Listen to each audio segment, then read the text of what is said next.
the main thing is you got to keep a positive attitude. So some people try to knock you down, and, you never do this, you never do that. I mean, you got to be inspired. You got to wake up every morning and say, hey, I'm going to do something good today. And I'm going to make people's day today. And I know I am. This is the Dream Chasers Show.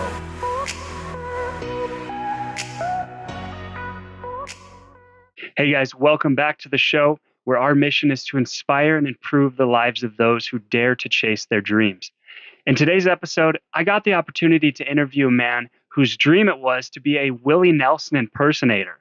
He looks just like him, sounds just like him. It's totally awesome and crazy. But I actually met him at a campground in South Dakota, and I'll tell the story a little bit more in the show, but I met up with him and had an interview right here in our own RV. And so throughout the interview, he tells us stories about what it's like being on the road for 30 plus years, some of the things that he's seen and done. He's met Willie Nelson several times, and you'll get to hear about that as well. And I dive a little more deeply into what it was like for him to quit his job that he had at the current time, where he was guaranteed pay and all these things, to chase his dream of becoming Willie Nelson, a Willie Nelson impersonator. And that always intrigues me, and it always resonates deeply with me because I know that takes a ton of courage. And for those of you out there that are listening to this, where you're thinking about maybe quitting the job that you have now to dive into something that's a dream of yours, or maybe you're not even sure what it is, but you feel a little bit unsettled with what you're currently doing, and you know that there's something else out there for you, I want to give you hope. And that's what I hope to do. And that's kind of what this show is all about. So let's get into this interview where we talk to this guy who's chasing his dream. Hope you guys enjoy it. Welcome back to the show, everybody. My name's Eric with the Dream Chasers. And today I'm really excited to bring to you a man named Almost Willie. And the story on that was we were pulling into Mitchell, South Dakota, and I see this huge red, white, and blue van. And it says Almost Willie on the side with a picture of Willie Nelson. And I'm like, what's going on here? I gotta see this. So, of course, I met up with him, and I've got Willie with me here today. And Willie, I'm so glad that you're here. Thanks for joining me. Yeah, you got everything right, except that's not Willie Nelson on the side of us. It's me. It's you. Yeah. Oh. I couldn't put a picture of Willie on the side. That's true. It might be a copyright thing. Yeah. Okay. Well, which is crazy because it looks just like him. I mean, they say he looks a lot like me. There you go. All right. Well, Willie, I know that you've won awards and stuff. You kind of filled me in on your background and some of the travels that you've done, and I'd be really curious to know if you can kind of give us a little bit of a background story on your history and how you got started doing this Almost Willie thing for what is it, going on 39 years? Is that what you said? Going on 39. Yeah. Okay. Well, first of all, I was born in Missouri, Charleston, Missouri, and I stayed there, and I got married and had kids, and got a job when I got out of the Army. And when I come back home, I was looking for a job, and I didn't have any schooling or anything, but I was a medic in the Army, so I figured I could drive an ambulance. So, you know who's in the ambulance business back then? Funeral homes. Okay. Yeah. They had the big wagons, and they put a red light on top. Yeah. So I went down, I got a job, and that afternoon, the first day, I was dressing a body. I thought, man, what have I got myself in for, But anyway, I got my funeral director's license, and I was a funeral director till 1983. Okay. And I quit the funeral business, started selling cars in Columbia, Missouri. And then that's when I dressed up. First time in my life when I started selling cars that I could grow a beard. Okay. Because funeral directors can't handle beards, long hair. Same with military. Yeah. Yeah. So I started to grow this beard, and by Halloween time in 1985, me and my wife I was married. I had a wife and 6 kids. Yeah. I still got 6 kids. And we was going to out country dancing. And we got pretty good. We was winning contests and stuff. 2-stepping and waltzing, cognac Joe, stuff like that. Wow. And so we was going to a Halloween contest at the country bar. My wife said, why don't you paint your beard white, and I'll make you some braids and sew them on a bandana. You go as Willie Nelson. Because Willie was big back then, 85. Yeah. And I said, all right, because I had to do everything she said anyway. And so I get home at night, and she's got these braids laying out on the bed for me. I had some clown white makeup. I had to put some white in my beard then because I don't want any more. Right. But I put that on, and I put them braids on. I went to contest. I won first place. So I thought, man, I must look a lot like Willie Nelson. So people started calling me after that, saying, hey, get your Willie stuff on and come on over. We're having a barbecue, and you get free food and drinks. But I couldn't play guitar or anything, so I'd go over and tell stories or jokes and stuff like that. And then after about 6 months of that, I said, man, I got to learn a couple Willie songs. So I went down to the pawn shop and bought a guitar. Yeah. And a friend of mine in town, Doc Shane, he's a veterinarian, and he played guitar. I said, Doc, would you come over Monday night and teach me a couple of Willie songs? He said, yeah. Well, he come over every Monday night for 2 years. Whoa. And I learned about 3 Willie songs. Okay. It was hard. I mean, yeah. If you're not musically inclined, and it didn't come natural to me. Right. I mean, it took a long time, and I practiced.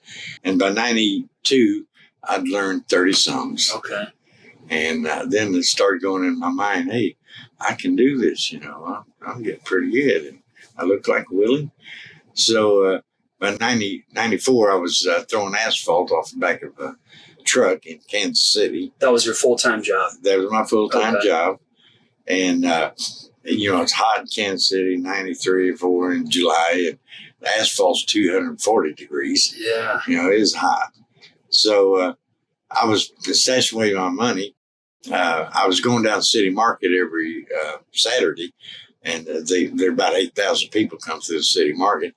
And I got a contract to sit out in front of Winslow's Barbecue and play. And I had my amp out there, and I'd sit there in my mic, and people go by, they'd listen to a song or two, and then throw a 5 in, Yeah. I was making $400 to $500 a day. In 94? In 94. So I'd thrown all that money in my drawer and beside my bed, And then finally, I told the boss, I said, boss, Friday's going to be my last day here. I said, I've made up my mind. I'm going to buy this $1,000 Winnebago down the street. It was a 71. Okay. And I'm going to paint it up red, white, and blue, and I'm going to hit the road as Almost Willie. And that's exactly what I did. He said, good luck. Oh. And I had to make a living at it then, Yeah. And it was tough sometimes, but I kept on persistent. I'm the #1 Willie impersonator in the country. Yeah. And so that's what I'm doing. I go to Sturgis every year, and that's where I'm on my way to now. Oh, I was going to ask you about that. Yeah. Because that's kind of where Kate and I come out of, is Rapid City. So Sturgis is 35 minutes away or whatever. Yeah. So you go down there and play quite a bit in Sturgis? Oh, I'm not quite a bit now. Okay. I used to do one every night. Gotcha. But now I'm 75 years old. And if I can do 4 gigs, 3 or 4 in 10 days, that's enough for me. Yeah. And, I got Social Security coming in now, a VA check. So I don't have to make a living at it. I'm having fun. Yeah. And that's the thing about life. You got to have fun or it's not worth it. Yeah, absolutely. Absolutely. You made a comment about kind of what it was like jumping from a full career in the asphalt, like where you have a steady paycheck and there's, you always know where that meal's coming from, to basically the unknown. Yes. And a lot of my listeners, it's kind of, the show's called Dream Chasers. And that's what we talk about oftentimes is going after that dream, finding that one thing. Take a chance. Yeah, taking a chance. I'm curious to know kind of what went through your mind when you were making that transition. Because I think a lot of listeners might be on the cusp of leaving their job to start something that they really love. Well, I thought, I'd end up homeless. My rig break down and, I'll be desolate. I ain't got no money. But when I break down, there's always somebody there. Mm-hmm. Really is. Yeah. God takes care of you. He does. And you're kind of right now, or you got someone coming to work on the rig now, right? Yeah, I got a good old boy that I met out on the road here. Okay. He called his mechanic. He come out. He got it fixed. Good. But the next morning it wouldn't start.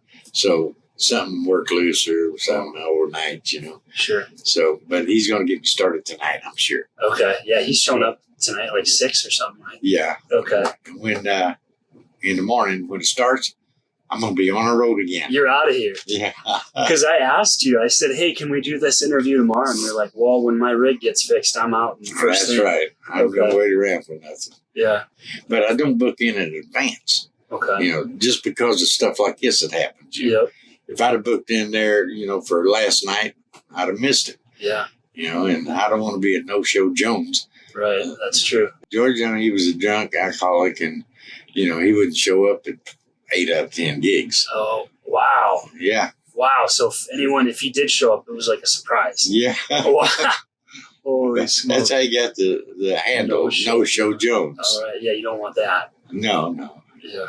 And I just rather show up and tell them, hey, I'm here. But I mean, I do some gigs once in a while. But, okay. You know, got a month or 6 weeks in advance. Okay.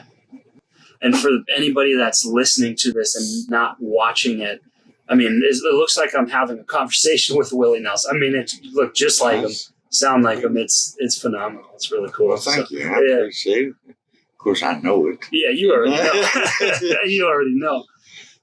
So I wanted to ask you a couple more questions, Willie. Okay. And now that I have you, and again, I appreciate your time and stuff. And what makes you so passionate about what you do? Is there something that you just love about being Willie? I liked country music to start out with. You know, back in 70s, 71, I'd taken my wife. We went to Carbondale and saw Merle Haggard. And, you know, just when you're in a concert with, you know, somebody big like that, it just gets in you. Yeah. And I just always liked. And then when I started on the road, I'd have some trips once in a while, being in the funeral business. Okay. And, you know, On the Road Again would come on. On the Road Again? Yeah. Just can't wait to get on the road again. And I mean, I said, man, that guy's all right, you know. Yeah. And then he come out with everything else, you know. Blue Eyes Crying in the Rain and Whiskey River. And Mama Don't Let Your Babies Go Be Cowboys. And then he had the movie. My heroes have always been cowboys. And Honeysuckle Rose. That's about his life on the road. And I got all those on VHS tapes. Oh, wow. VHS. Yeah. And I had them at home.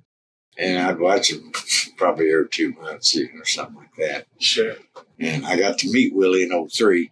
You want to hear about that? That was one of my next questions, because I remember you had told me when I first met you, you said, yep, I've met him, and I kind of want to hear that story. Yeah, well, it was, I started in 85, so I went to 2003 without meeting him, 18 years. Yeah, wow. And I was down in Kerrville, Texas. That's about 100 miles from his ranch.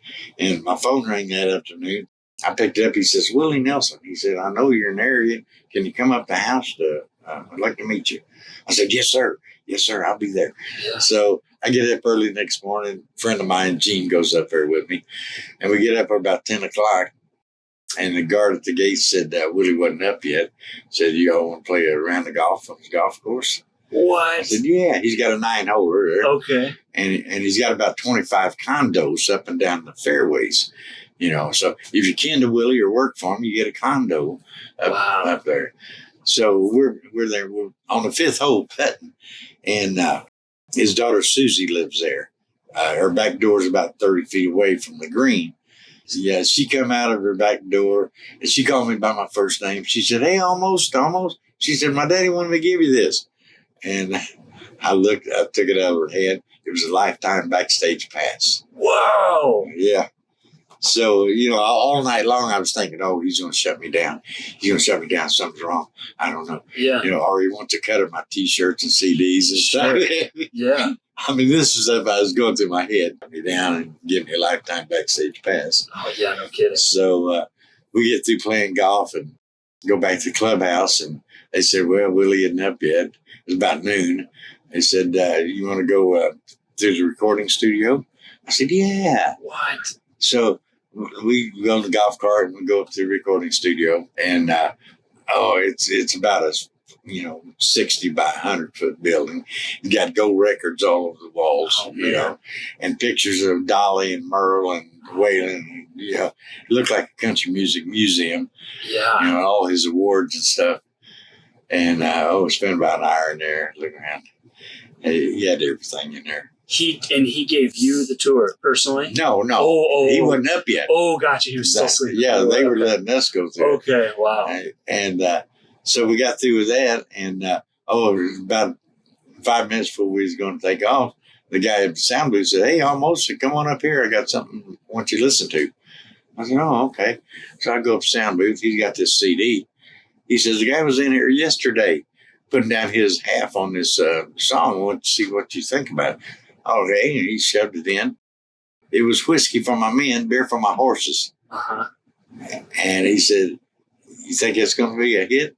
I said, "Oh, I know it will be." Wow. And it was the #1 hit.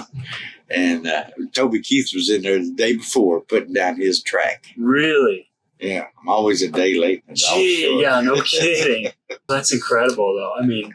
So we go outside and we're smoking, and my phone rings again.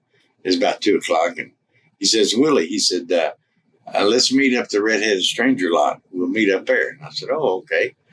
So we get in the golf cart and go up to the Red-Headed Stranger lot. We come in by the bar. It's a block long western town, Mm-hmm. Bar at one end, church at the other. Okay. Then the sheriff's office and the windmill and everything. The windmill Willie built in the movie. Okay.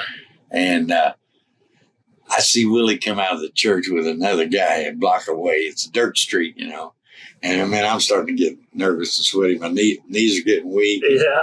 And I'm shaking and I'm sweating. And finally, I started walking straight for him. And he come walking straight for me. And I got up to him and I said, "Hi, Willie." I said, "I'm Almost Willie. Glad I finally got to meet you." He said, "Yeah, Almost." He said, "I've been hearing about you about 15 years. Thought it's time we met."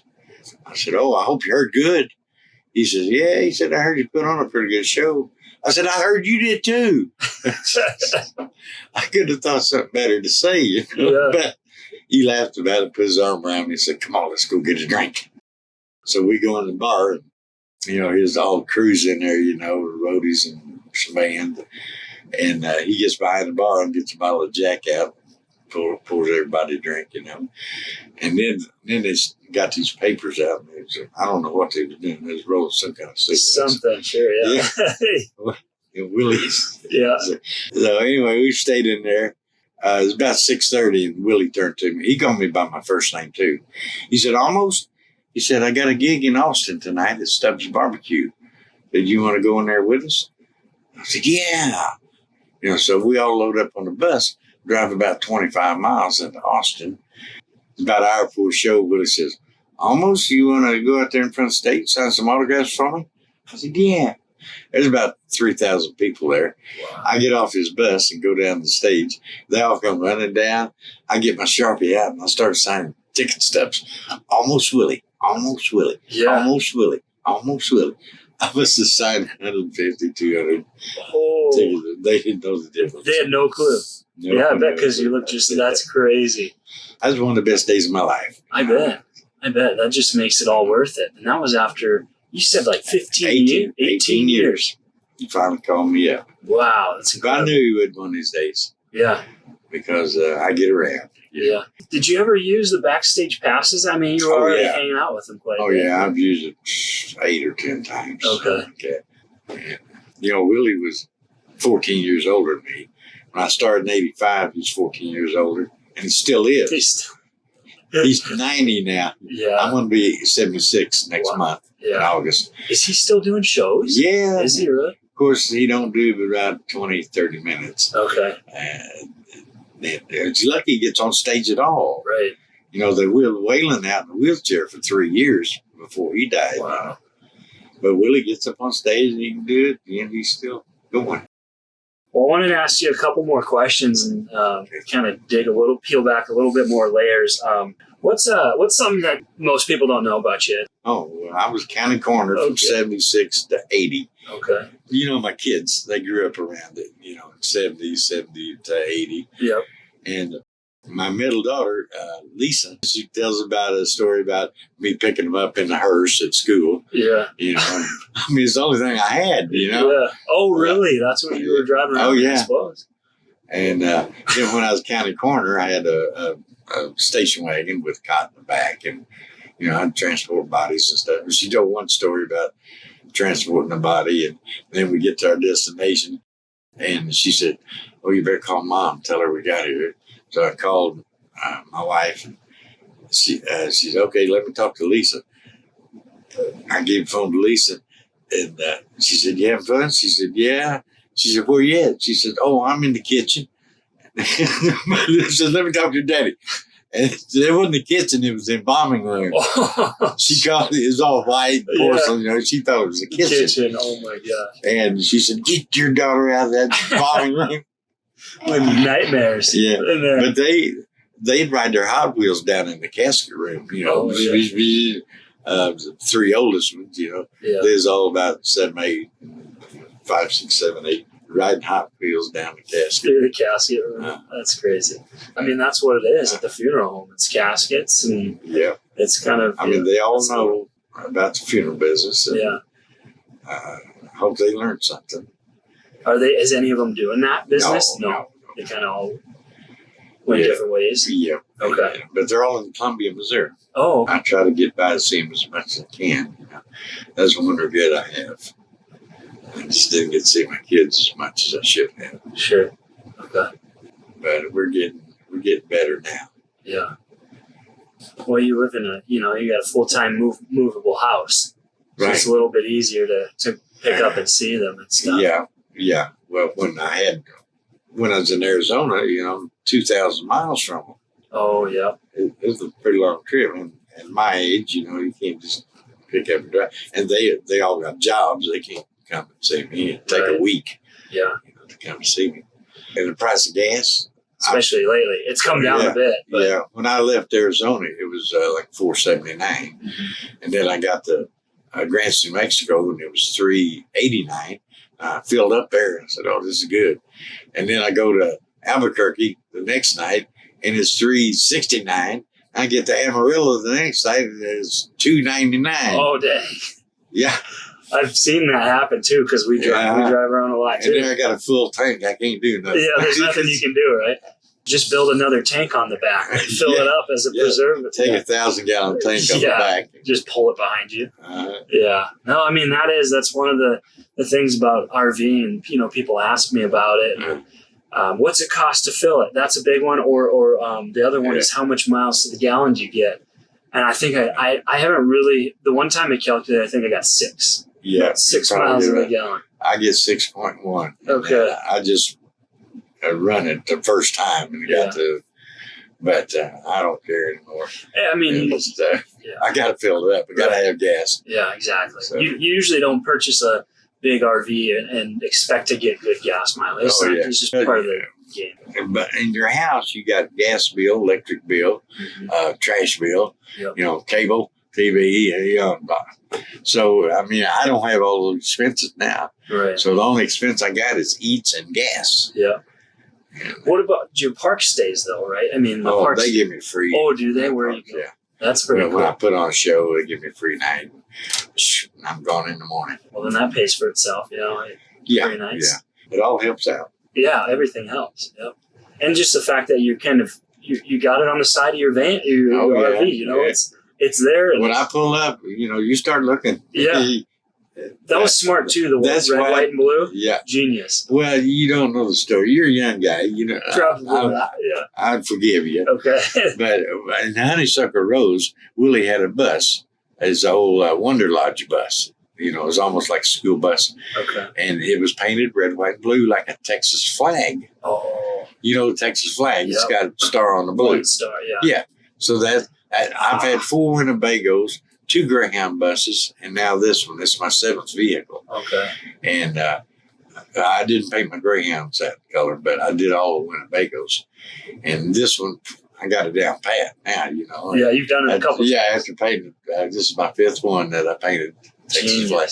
You get 3 gallons of house paint, red, white, and blue. Okay. And I painted it and taped it up and everything, and I did it myself. Okay. and it lasts for 4 or 5 years. Oh, I'm sure. Yeah. Yeah. Just covers the outside. So then you've had a couple other ones. When you sell it, then do you have to sell it, or do you keep them, or what? I mean, what happens to them? No, they're on the side of the road. Oh, they're just dead somewhere. I got one that's dead in Blythe, California. Oh, really? I was over in Quartzsite, and one of them pooped out on me. Okay. And I bought another one there from a dealer. Well, but we're talking about 96, 97. Gotcha. You know, and it poops out on you. And I mean, they're just $500 to $1,000. Gotcha. So why get anything fixed, you True. know, when it really blows up? So I go back to the dealer, and he's all excited seeing Willie, you know, and everything. I said, I'm looking for an RV. He said, oh, yeah, I'll show you. And I said, well, you got any in the back that you've traded for, the old one, you know? He said, oh, one of those guys. I said, yeah, something for like $500 or $800, something like that. And he said, yeah. He said, I got about 5 back there that we was going to wholesale to Mexico. He said, you can go back and look at them. So I went back and I found one, and it was a 28-foot champion. And he said the generator was pooped out. It was locked up and wouldn't start. And I said, well, how much it? He said, I'll just have it for $500. I said, okay. I didn't have but $300. I said, well, I'll be back at the end of the week. You know, I can give you $100 down. Okay. So I come back at the end of the week, and I had my $500, and he made all the papers. And it come to $588. I said, man, I ain't got but $500. He says, oh, Willie. He said, I'm going to have to do all this paperwork again. You did it. You done it, and made like $412 and put $88 so in. Yeah. Nice. So it's $500 even.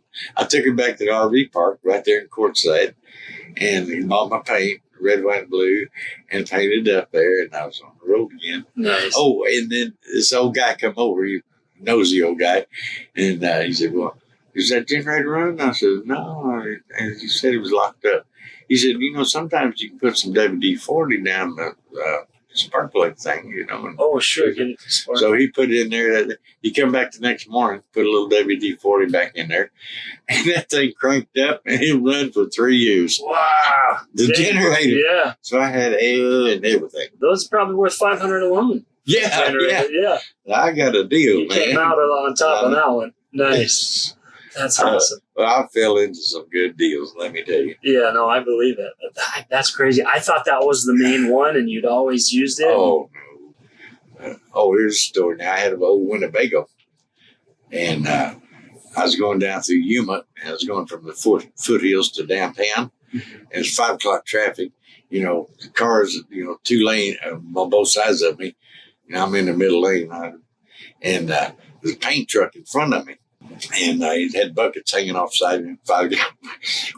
One of them got away from me, fell down. I couldn't go to either side. I ran over and knocked my pooper cap off. So for the next mile and a half, there's just turds coming out the And you just didn't see it, I suppose. And how did you catch it? Like, how did you catch the turds? Like, you just kept driving? Turds. Well, you said it knocked the black hose off the back. Knocked the back cap off. It did just all come down. Oh, I ain't going to clean it up. Yeah, just That's why they got highway department. Oh, my goodness. Jeez.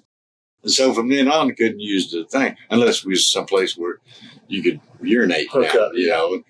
But for pooping, you had to. I put a Walmart bag in there, and then after you use it, you know, just get outside where you're going. Oh my God! Hopefully, you got that fixed after that, right? No. I was lucky to buy a $1 hamburger back then, you know. Yeah. Wow. But, everybody starts out slow. Willie's told some stories about him and the band going in an old station wagon, like a '62 station wagon someplace. Well, it's been in the '50s, yeah. And it'd break down. And so they'd all have to hitchhike to their gig, you know? Yeah. And everybody could get a good ride except the drummer. He had too much stuff, you know? Oh, he had to wait for pickup to come by, and he's always late getting to the gig. Because he's the last dude showing up. Yeah. Everybody else takes off and gets in the car. They got a guitar or something like that. Yeah. You can do that. Yeah. That's his stories. Okay. That's crazy. I wanted to ask you a couple more because I know we're starting to wrap up, so I wanted to ask you a couple more questions. Do Do you have any advice for anybody that wants to become a traveling musician? Musician? Mm-hmm. Well, it's according if you're a musician now or not.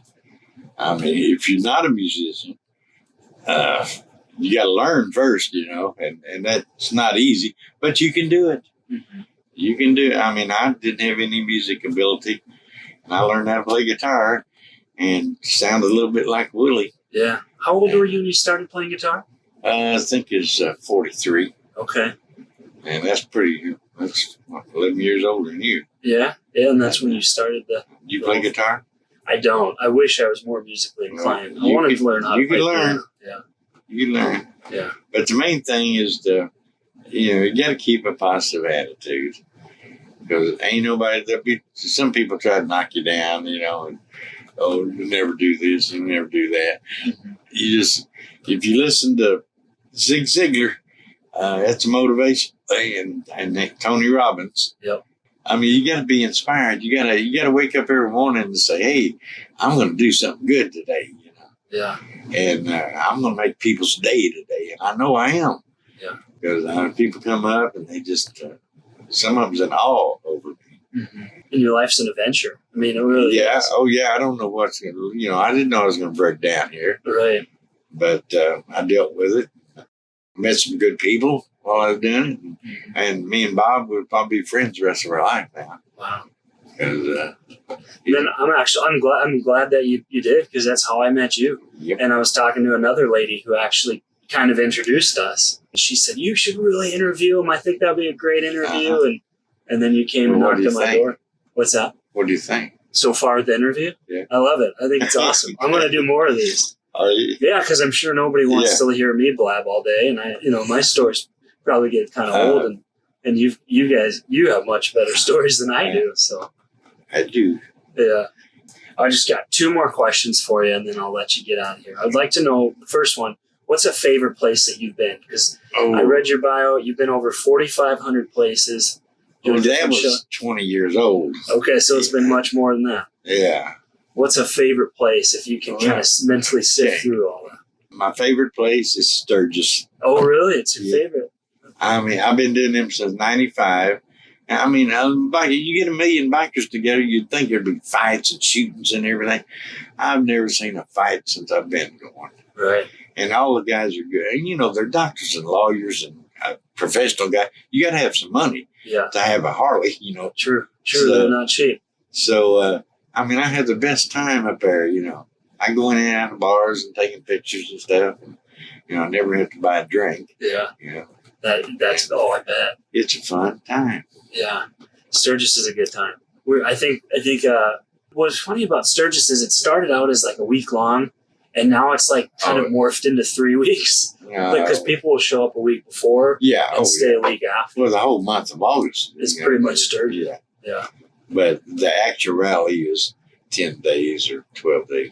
But it's fun time. You made a good point. It's not what a lot of people haven't been there. They don't think it is. It's not that. It's, there are definitely some craziness going on. Well, people are there in the campgrounds out downtown, they got 4 cops on every block. They do, yeah. So there ain't nobody going to mess up. Right. The only violations is parking violations. Exactly. So they haul off bikes and stuff. But it's just a good time. Do you ride motorcycle through there too, or just? Well, once in a while, a gal would get me on the back of hers. Okay. Oh, that's how I made Sturgis magazine in '95. This gal had a red, white, and blue bikini on. She had her own Sportster, and I was friends with her husband. And he said, "Yeah, take Willie up and down the street." So we go down the street, and I untied her top. Yeah. I was holding like a horse. Get up. And they was all taking pictures saying, "Willie, drop it. Oh And they want me to drop the reins. Yeah, let go of them. But we made Sturgis magazine. That's awesome. Anybody sees me, they're gonna want to meet me. Oh yeah, photos and pictures and sign. Because you handed me a signed picture. You must have quite a stack of them. Yeah, I do. Okay. No, I love how there's a story on the back too. That's yeah. Well, I've been doing that since 89, I think. Okay. Got the story in the back. So one thing I wanted to do is that you got a quote here, And that it's part when you're singing it, and I'd like to hear you sing that if you could. I mean, we don't have a guitar. I just do the song I wrote. Oh, okay. I could do it a cappella. This happened it's been 20 years ago.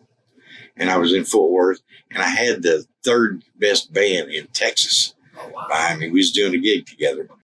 And I wrote a song back then about Almost Willie.